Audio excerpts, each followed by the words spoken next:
Hello my dear बच्चा, how are you all guys. Hopefully अब सारे बच्चे बहुत बढ़िया होंगे। एंड तो चलिए स्टार्ट करेंगे मल्टीपल वैल्यू रिटर्न। अगर हम आज की क्लास की बात करें तो हम लोग करने वाले मतलब आज की क्लास की बात करें तो मल्टीपल वैल्यू रिटर्न करने वाले हैं, लेकिन पिछली क्लासेस में हम लोग ये सारी चीज़ें कर चुके हैं। पैरामीटर्स वगैरह ये सारी चीज़ें जो आपको दिखाई दे रही हैं प्रीवियस क्लासेस के अंदर हो चुके हैं। आज मल्टीपल वैल्यूज़ को कैसे हम रिटर्न कर सकते हैं इसका थोड़ा सा डिस्कशन हमने कल वाली क्लास में किया था। कल इन द सेंस कि प्रीवियस क्लास के अंदर। तो चलिए, अब ऐसा है कि जब आप वैल्यूज़ को रिटर्न करते हो ना, रिटर्न कीवर्ड से, रिटर्न से तो क्या होता है कि आप एक से ज़्यादा वैल्यूज़ को भेज सकते हो। तो जब आप एक से ज़्यादा वैल्यूज़ को भेज सकते हो तो वहाँ पर रिसीवर भी उतने हो सकते हैं। कूल। इसके लिए हम सीधा सीधा यहाँ पर चलते हैं, ठीक है, एंड जानते हैं कि भाई क्या चीज़ कहने की कोशिश हमें करी जा रही है। Okay cool. मैं क्या करती हूँ, यहाँ से कुछ कुछ वैल्यूज़ भेजती हूँ। ओके, तो आप मुझे बोलोगे कि ये क्या है। ये एक ट्यूपल है। जैसे कि अगर मैंने कहा g is equals to, basic बताते हैं सबसे पहले, चलो ठीक है। तो g, तो अब आप क्या क्या एक्सपेक्ट करते हो। आप थोड़ा सा पोज करो, सोचो कि आंसर क्या होगा, देन दोबारा आना। तो जब मैं इसको रन कर रही हूँ, पोज लिया, रन। ओके, तो यस, आपको एक tuple, because this is a tuple, तो आपको एक ट्यूपल यहाँ पर प्रिंट है जो बिल्कुल हो रहा है, ठीक है। Okay, because this is a tuple, fine. अब आपने इसमें ये भी चीज़ें की होंगी, जैसे मैंने टी वाई ओ ऐसा कर दिया। तो अभी आप मुझे ये कहेंगे कि 11 है ना जो, वो टी के अंदर चला जाएगा। 22 है ना जो, वो वाई के अंदर चला जाएगा। 33 है ना जो, वो ओ के अंदर। And 44 will go inside G. Okay, so अगर मैं जी प्रिंट करूंगी इट मीन्स 44 मुझे यहाँ प्रिंट हो जाना चाहिए। आपको ये चीज़ भी समझ में आ चुकी है क्योंकि हम इस सारी चीज़ों को 11th क्लास में कर चुके हैं। Okay cool. अब मैं यहाँ पर क्या करती हूँ कि मैं इधर कुछ कम वैल्यूज़ दे देती हूँ। तो जैसा कि पहले ही अंडरलाइन हो गया तो आप कहोगे एरर आएगी, मैं कहूँगी बिल्कुल। अब आप जैसे यहाँ पर इक्वल्स टू कर देते हो इंस्टीड ऑफ कॉमा, तो इक्वल्स टू का मतलब है कि जो वैल्यू ये पूरा ट्यूपल जी में जाना है वो ओ में भी जा रहा है, वो वाई में भी जा रहा है, और वो टी में भी जा रहा है। तो ये पूरा का पूरा ट्यूपल आप चाहे टी वाई ओ जी किसी को भी प्रिंट करवाएं तो वो सब में सेम वैल्यू प्रिंट होगी। इट इज़ समथिंग लाइक कि अगर आप ऐसा कहते हैं, मैंने लिखा पीओपी, तो पीओपी सब में चला गया, है ना। तो ठीक है, अगर आपको ये चीज़ समझ में आ गई तो आपको ये चीज़ भी समझ में आ जाएगी कि अगर हम एक फंक्शन बनाते हैं, जैसे मैंने टॉप फंक्शन बना दिया, ठीक है, अब उसमें वैल्यू रिटर्न हो रही है। एक सेकेंड, आपको वैल्यू रिटर्न हो रही है, तो रिटर्न में मैंने मान लीजिए ये वैल्यूज़ रिटर्न कराई, तो अब मैं यहाँ पर एक वैल्यू रिसीवर लगा देती हूँ। तो मेरे टॉप फंक्शन की वैल्यूज़ को रिसीव करेगा एंड वो प्रिंट करेगा। तो अब आप इसमें गेस करिए कि आंसर क्या होगा। दिस इज़ अ ट्यूपल, आप इसको रिटर्न कर रहे हो टॉप को, तो रिसीव हो रहा है टी के थ्रू एंड वो आपको प्रिंट हो गया, ठीक है। अब मैं क्या करती हूँ, यहाँ पर टी और मैंने कहा यू जे, कुछ भी मैंने यानी 3 लगा दिए क्योंकि 3 वैल्यू रिसीव हो रही हैं, तो 3 ही मैंने यहाँ पर जो है रिसीवर लगा दिए। तो आप देखो 11 22 33 एक ट्यूपल इसके अंदर आ रहा है, तो इट मीन्स कि इसके अंदर क्या रिसीव होगा, 11 22 33। तो जब इसके सामने 11 22 33 ऐसा ट्यूपल है तो 11 किस में जाएगा, टी में। यू में क्या जाएगा, 22, एंड जे में क्या जाएगा, बिल्कुल 33। सो अगर आप टी को प्रिंट करा रहे हैं तो टी में जो उसके अंदर वैल्यू गई है वही तो प्रिंट हो गई ना। आर यू गेटिंग गाइस क्या चीज़ है। अगर मैं ये सारी चीज़ें हटा देती हूँ, मतलब टॉप में ये रिसीव हुआ ना आपको, यहाँ पर ये रिसीव हुआ, अगर टॉप में आपको ये रिसीव हो रहा है 11 इसमें टी में गया, 22 इसमें गया, 33 इसमें गया, तो यही तो चीज़ है, टॉप में तो वैल्यू रिसीव हो रही है। अब आप कहोगे कि मैं तो यहाँ पर इक्वल्स टू भी कर सकता हूँ, मैं कहूँगी टोटली फाइन, फिर वो सारा ट्यूपल टी में भी जाएगा, यू में भी जाएगा, जे में भी जाएगा, ठीक है। तो ये नॉर्मली चीज़ हो रही है कि आप कुछ भी कितनी भी वैल्यू रिटर्न कर सकते हो। जैसे मैंने यहाँ पर ऐसा कर दिया, मैंने कहा मैं अब यहाँ से स्ट्रिंग भेजूंगी, तो अब 4 जने जा रहे, तो एक ट्यूपल पूरा टी में, ट्यूपल पूरा यू में, जे में, और अगर मैं इसकी जगह कॉमा लगा रही होती तो अब आपको एरर आ रही होती, क्योंकि यहाँ से 4 वैल्यू रिसीव होकर के आई हैं और आपके पास में क्या है, 3 रिसीवर। सो ऐसे केस में आपको एरर आती आती है। तो you need to put there one more receiver, like for example I am putting there D, ठीक है। सो लाइक हाउ ये काम है जो करेगा। ओके, तो ये सारी चीज़ें थी जो आपको इसके अंदर बताने वाली थी।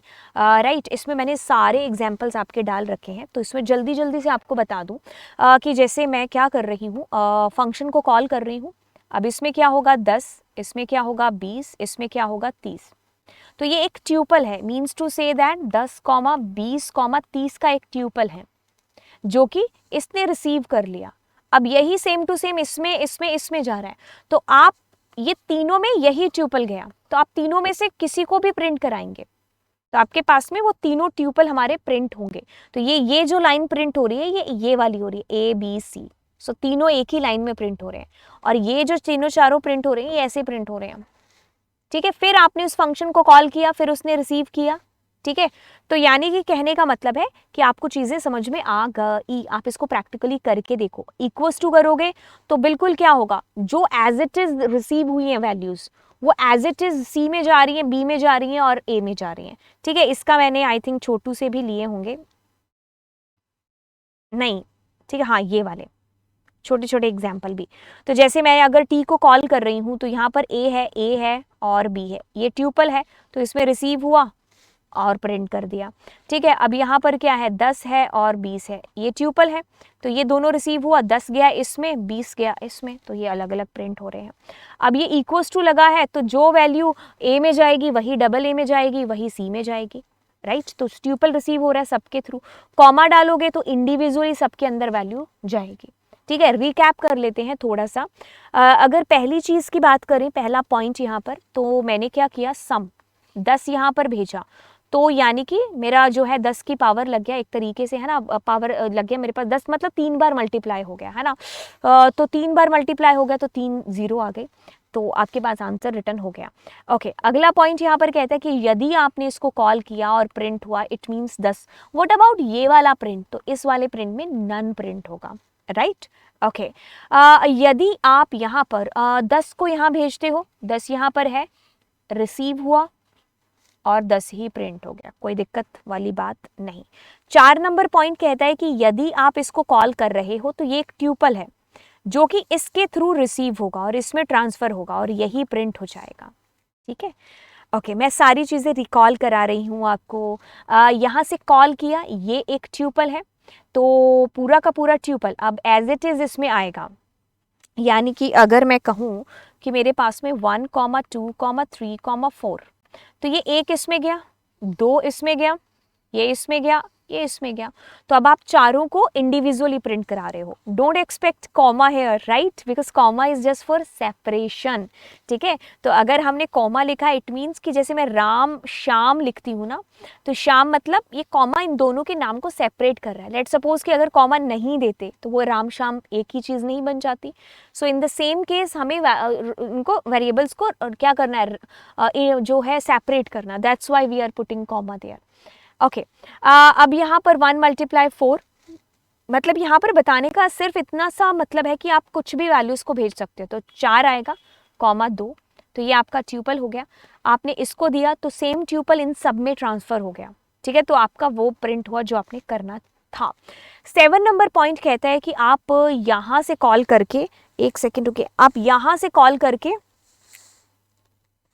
यहाँ पर आप चले गए और यहाँ पर आपका एक ट्यूपल है, तो ट्यूपल आपको यहाँ पर रिसीव हुआ, एज इट इज़ वो इसमें सब में जाएगा, तो आपके पास सभी के सभी ऐसे ही एज इट इज़ प्रिंट होंगे। ठीक है, पॉइंट्स टू रिमेंबर जो चीज़ें अभी तक आपने पढ़ी हैं। Def keyword makes the start of function header. ठीक है, function name must be unique and follows naming rules naming rules same as for the identifiers। ठीक है, तो आपका ये यूनिक होना चाहिए और सारे जो आइडेंटिफायर्स के रूल हैं उनको फॉलो किया हुआ होना चाहिए, मतलब 0 से स्टार्ट नहीं करने का, अंडरस्कोर के अलावा कोई और स्पेशल सिंबल नहीं देने का, स्पेस नहीं देने का, ऐसी चीज़ें, कीवर्ड भी नहीं देने का, तो ऐसी चीज़ें आपको याद रखनी है। Function can take argument, it's optional, बिल्कुल आपको ज़रूरत है तो आप यूज़ करो, नहीं है तो मत यूज़ करो। कॉलन आपको at the end of the header mandatory है। फंक्शन कैन कंटेन 1 और more statement to perform specific task, बिल्कुल फंक्शन एक से ज़्यादा स्टेटमेंट्स को कंटेन कर सकता है, आप उसमें कितनी भी स्टेटमेंट दे सकते हो। An optional return statement to return a value form, from the function.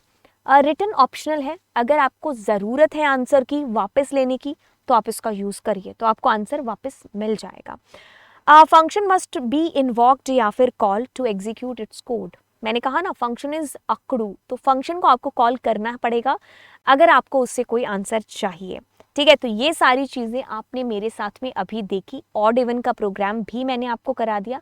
अब जो अगली हमारी क्लास होगी ना उसके अंदर मैं आपको जो है, चलो ये तो डिस्कार्ड कर देते हैं, बट मैं आपको बताती हूँ अगली क्लास जो हमारी है उसके अंदर हम जो है जो हमारे टाइप्स ऑफ आर्ग्यूमेंट्स उसको हम लोग देखने वाले हैं। देन हम लोकल और ग्लोबल को देखने वाले हैं, लेग्बी रूल को देखने वाले हैं, नेस्टेड फंक्शंस को देखने वाले हैं, लोकल का यूज़ क्या होता है उसको देखने वाले हैं, मल्टीपल नहीं, हमारे पास म्यूटेबल आर्ग्यूमेंट्स को देखने वाले हैं।